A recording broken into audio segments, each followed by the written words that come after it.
This is the matrix of creation. Literally encoded in this King's List, one of the most famous pieces of cuneiform on our planet that we have ever decoded, and the first three kings, the Holy Trinity, it's like they were cheat codes provided to you in advance to escape. What we're going to address today is the matrix of all creation that physicists talk about. Is there a matrix running behind everything that we would call reality?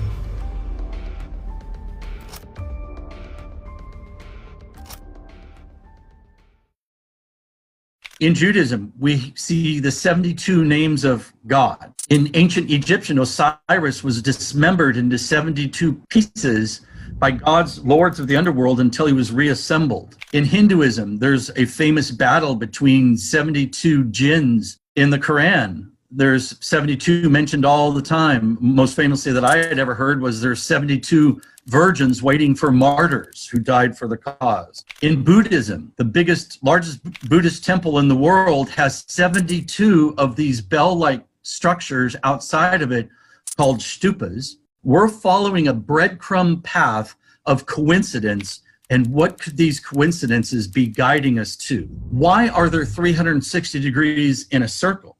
Somebody had to have picked that at some point in our history, and I have hosted out at the Integratron these talks and lectures, and I've had mathematicians and architects and people that use geometry in their algorithms and their research all the time. And of course, everyone is familiar with a circle having 360 degrees, but to date, no one has known why there's 360 degrees. A circle is 360 degrees because of a math system called sexagesimal math. We are more comfortable with the idea of decimal math because that's base 10 math. Most of the world is now following base 10 math on the metric system. Base 10 math makes sense to us because we have 10 fingers and 10 toes, and it's very easy to do math. We're thinking in terms of sixes or 60s. It doesn't seem so organic to us, but hopefully I'm going to show you that it actually is. But that's why a circle has 360 degrees, it is a function of 6 triangles with a 360 degree laid over it, and each one of those triangles at its core touching the middle is 60 degrees. So 60 becomes, and that's what sexagesimal means, is base 60 math. Why do we measure time by 60? So even though we have to go back in time to find out where a 360 degree circle came from, we are using a lot of sexagesimal math today in our everyday lives. So we measure time by 60 seconds to a minute, 60 minutes to an hour. If you go around the world and travel, you're very likely to find different measuring systems, meters and miles and kilometers. But if you're a boat captain or a plane pilot, the world is divided into nautical miles, and 1 degree nautical mile is 1/60th. 1 degree of latitude equals 60 nautical miles, or break it down into 6 nautical mile increments. So our whole planet, we're measuring time, and we're measuring our planet officially by functions of 60. Sacred geometry is described as a function of circles, but if you really look at it in these little flower petals, just pick one of these flower petals for yourself, and you will see, well, you won't know this, but that arc that makes that flower petal is exactly 60 degrees. That's really important to sacred geometry, is that you get that arc correct of 60 degrees of arc. Buckminster Fuller is called one of the greatest researchers and minds of the 20th century, and he said 60-degree math, and he even coined his own term, he called synergetics, reveals nature's behaviors both physically and metaphysically. And he went on to say, because society does not understand the significance of 60-degree geometry, we may conclude that society does not understand nature. I hope to guide you down a path where you are going to understand and recognize how significant 60 degree is, and so much of your life and your surroundings and the nature around you is based on 60-degree math. This is a form that Buckminster Fuller did not discover, but he did name the vector equilibrium. And he wrote 2 huge books about this shape alone, called Synergetics 1 and 2. And if you see that white center, it has 12 vectors radiating out of it. They're all exactly the same length, and they're all offset exactly the same from each other of 60 degrees. Buckminster Fuller came to believe that this is the matrix of creation, that this is the geometry. If physicists are right in telling us that our universe is geometric in nature somehow, Buckminster Fuller argued that this is that geometry, the vector equilibrium. So how did we get to the 60? How did humanity arrive at the 60? Well, that became a function of 12. If you take 12 and multiply it 5 times is how you get 60. And this is a counting system that's still taught in India and other parts of the world to school children, but rather counting just each individual finger, you use one hand and your thumb becomes a pointer, and you have the pads or the knuckles of your 4 long fingers. So you have on the left 1, 2, 3, 4, 5, 6, 7, 8, 9, 10, 11, 12. You have 12 space holders on your long fingers of one hand. Once you reach that 12, you use your other hand, your right hand, to hold that position 5 times. So 12 times 1 is 12. And then when you get to 12 again on your left hand, you hold up your second finger. 12 plus 12 is 24. 24 plus 12 is 36. 36 plus 12 is 48. And 48 plus 12 is 60. Every 12 that you know of in your life, a dozen eggs, a dozen donuts, 12 hours in a day, 12 saints, 12 disciples, 12 inches to a foot, came from this counting system. And all the 60s that we deal with on our daily basis, geometry of 360-degree circle, measuring time around us globally, measuring our planet the way scientists and boat captains and airplane pilots measure it, that 60 is all based on this counting system. So this becomes a major clue in our path of discovery. Where did this counting system come from? Well, we know. We know exactly where it came from and when. For most of the human story, life pre-6,000 years ago looked something like this: a hunter-gatherer existence. People were not farming, they were just going where there was food to eat. They had to go where there was fresh water to drink. They wore animal skins, they had very crude tools. Their shelter was very temporary and something they could transport. This is most life on the planet pre-6,000 years ago. But in one place, in one time on our planet, this showed up, a modern city. This is in Mesopotamia, in Sumeria, and you're looking at multi-story buildings. You're looking at the world's first pyramidal structure called the ziggurat, the world's first sailboat, the world's first written language, the world's first wheeled and axled vehicle, loom to weave fabric, pottery wheel, plow, arch, things we use today. And we're not talking about tweaking of technology. We're talking about the invention of technology, including the 1260 math system that we use today. Many books have been written about this moment in time in ancient Sumeria, saying civilization begins here. The modern human experience with written language, algebra, calculus, physics begins right here in this moment. And we can read their language. It's called cuneiform. There are libraries now that have cuneiform tablets. UCLA has roughly the equivalent of 12,000 of these small, like iPad tablets with this language that we broke the code of and can read. And we can read what they had to say. Where did you come up with all of this technology, language, and the math? They said, we did not. We were gifted this information by tall beings who came from the sky. Archaeologists want us to believe that these are just farmers celebrating the birth of agriculture, and they're carrying these little handbags. If you look at the far right guy or the far left guy, they're carrying these little pouches, and we have seen these tall, bearded beings holding these pouches at all these crazy sites around the world that confound us as how they were built, and yet we see these types of beings with these little bags. And our planet does some very specific things that would be observable from a distance. It has a spin rate, it's very specific. It has an orbit rate, 365 days a year. A day is one spin. 365 of those spins, creates an orbit, but our planet does one other thing. It wobbles. These are non-arbitrary things. These are mechanical things that our planet does. Spins at a certain rate, orbits at a certain rate, and wobbles at a certain rate. Well, that wobble is the biggest gear. Imagine all those things as gears. Our spin rate of a day is a very small gear. Our orbit circling around the sun is a larger gear. But the largest gear on our planet that it does is this wobble. It takes 25,920 years to complete one full wobble. And imagine like a top that is beginning to slow down, and instead of being perfectly straight up and down, it starts to wobble a bit. Now, this wobble is what created a thing called the precession of the equinox, and it's how we get our astrological ages. But that 25920 becomes a very significant number. So let's take that number, 25,920. That is a real non-arbitrary number, but now let's start using the Sky Visitor Sumerian math that was taught to us to count on our fingers.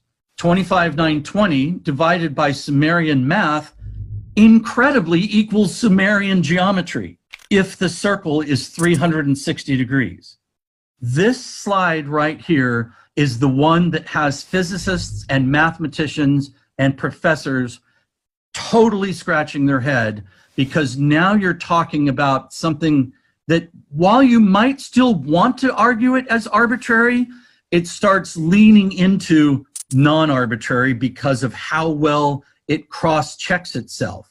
So the non-arbitrary wobble divided by Sumerian math equals Sumerian geometry. The first one, 2160, that's the sum total of a cube. 25,920 divided by the second placeholder in your finger is 1080, an octagon. 25,920 divided by 36 is 720. That's the sum total of a hexagon. 25,920 divided by 48 is 540, the sum total of a pentagon. And then 25,920 divided by 60 is 432, the mysterious number that Joseph Campbell found all over the world in these mythologies and temples and religious teachings. There's other crazy things here. Where did the second come from? How did we get the formula for a second? Well, we take 12 hours of day times 60 seconds times 60 minutes. Look at the number that it produces, 432, with 2 zeros behind it. 12 hours of night and times 60 seconds times 60 minutes, again, 43,200 seconds of night. Total seconds in a day, that was gifted to us, that formula, by these Sumerians, 86,400. Well, if we use Sumerian miles, remember, not metrics, but miles, royal units, our sun's diameter in miles is a function of 864 with a bunch of zeros behind it, 864,000 miles across. Incredibly, our moon is exactly half of 432, 216 with 1 0 behind it. The moon's diameter in miles, Sumerian measuring system, is 2,160. This is where it gets really crazy. 432 times itself squared is 186,282 Sumerian miles per Sumerian seconds. The actual speed of light in miles per second is 186,624. That is a miscalculation rate almost unnoticeable, 0.001. If you square 431, you're nowhere in the neighborhood. If you square 433, you're nowhere in the neighborhood. You square 432, and you are virtually exactly the speed of light according to the measuring systems that were gifted to humanity by these so-called sky visitors 6,000 years ago.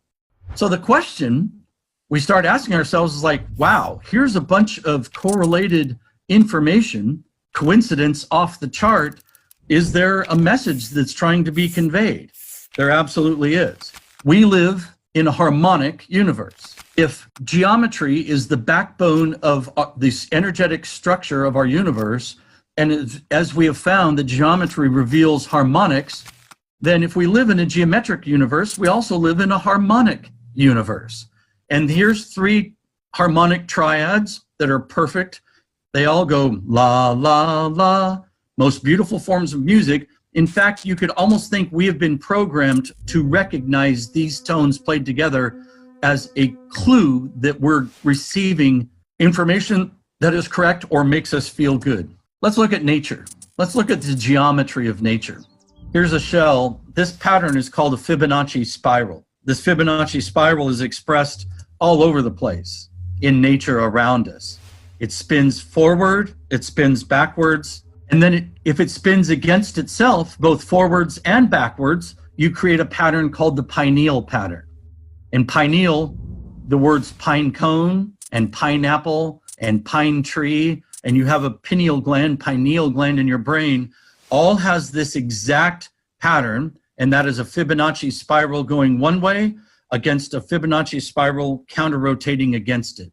It is virtually the architecture of most of life as we know of on this planet. Here's the same thing, spiral. Our galaxy, our Milky Way galaxy, is a Fibonacci spiral rather than very small, very large. So what if we took the mathematics of the Fibonacci spiral and applied frequency to those mathematic numbers? It would be very easy to do. Let's take the Fibonacci spiral that is all in nature, all the way out to galaxy size, and let's apply numbers to it. You start with a number. It doesn't matter what number you start with, but if you start here at you see the 144 down in the bottom right, that's just picking an arbitrary number. Like that's a signature frequency of a plant. And out of the moment that plant is birthed out of that right corner of that right-hand 144, 0 plus 144 is 144 again. 144 plus 144 is 288. 144 plus 288 is 432. 288 plus 432 is 720, and on into infinity. Well, if we play those tones, those mathematical placeholders as frequencies, incredibly, we're right back to numerically perfect harmonics. So now we're really on the path of some incredible discovery about the essence, and is there a reason to believe there is a harmonic essence to life on our planet? Absolutely, because we take the first steps of growth of a Fibonacci spiral that launches everything from small spirals to big. The first 6 steps will reveal that exact same harmonically perfect triad. So here's a document written 6,000 years ago. It's the Sumerian Kings List. So this is written in cuneiform 6,000 years ago. It is writing about these kings, these rulers that lived in the region for tens of thousands of years each before a great flood consumed the planet. What I found interesting is the first 3 kings lived for 288, 360, and 432 with zeros behind it. Literally encoded in this King's List, one of the most famous pieces of cuneiform on our planet that we have ever decoded, and the first 3 kings, the Holy Trinity, is the same harmonic numbers. And it's a different chord. It's 288, 360, 432. But the same mathematically perfect intervals between them. This is another incredible moment of realization that we have been actually gifted in hard copies, not just in stories, but in hard copies that lasted for 6,000 years, codes and keys that will get us back to these numerically perfect harmonics. Let's look at these sky visitors on this mural. This is a mural that has been shaved off of a wall in Sumeria. But let's look at these, what archaeologists tell us are farmers, you know, with their little seed bags and standing by a plant, and that's the sun overhead. Up in the upper left of the slide, and the upper right, look at these 2 guys holding these pine cones, as archaeologists want us to believe. Well, 6,000 years ago, Sumeria was a desert then, as it is now. There was no pine cones, but let's look really close at what he's holding. He's not holding a pine cone, he's holding the same thing that's in the Vatican, right dead center in the middle of the Vatican, looks like a pine cone. We see this pine cone atop the twin snakes, the caduceus, activating a pine cone. So what is it? That pine cone is our pineal gland. They are holding that pineal gland actually up against the head of the humanoid form in front of them, as if this machine is somehow doing something to these pine cones. Again, giving us a very visual clue of what might be happening. So the supposition is all this information, what could it be leading us to? The tone set and this awareness of geometry might be activating our pineal gland that's inside of every brain. Every mammal has a pineal gland. And it could be the basis for instinct in some mammals. It could be the basis for migration in some animals. But in humans, philosophers from Rene Descartes to modern artists like Alex Gray, who painted this, would say, no, the pineal gland is our antenna that is receiving information from the universe as to who and what we really are. And we've either been ignored or it has been switched off. And we are in the process, these last 6,000 years, of trying to switch it on through the codes and the keys and the geometric riddles that were gifted to us. What happens when our pineal gland is activated? We become aware. We become conscious. And a symbol of consciousness in many cultures is the lotus flower. Another code or clue, perhaps, we've seen the lotus flower as a representation of awakening and enlightenment. Well, here's cymatics. Here's a scientific study of holding in a fluid, or you can even do it with loose grains of sand or powder, apply frequency to it, and you will get standing waveforms, and then you can take a picture of it and see this incredible geometry behind it. Well, I went to a cymatics lab, and I played the 3 tones of the Sumerian King's List and the frequency tones of sacred geometry. We played both. Look what they revealed. That is a still shot of the patterning that came through when we played the 288, 360, 432. The researchers that had been doing research with cymatics for years had never seen something like this. It is like 3D. It looks like a lotus flower. You can see petals hiding behind other petals deeper you go. They're like, this is incredible. And no one has seen something like this in cymatics research before. So here's another coincidental reason to believe that all of this imagery showing pineal patterning or the lotus flower with these frequency sets that were gifted to us is actually doing something like activating our pineal gland and allowing us to see this lotus of awareness. My theory became that we might be living in a giant Earth-sized escape room.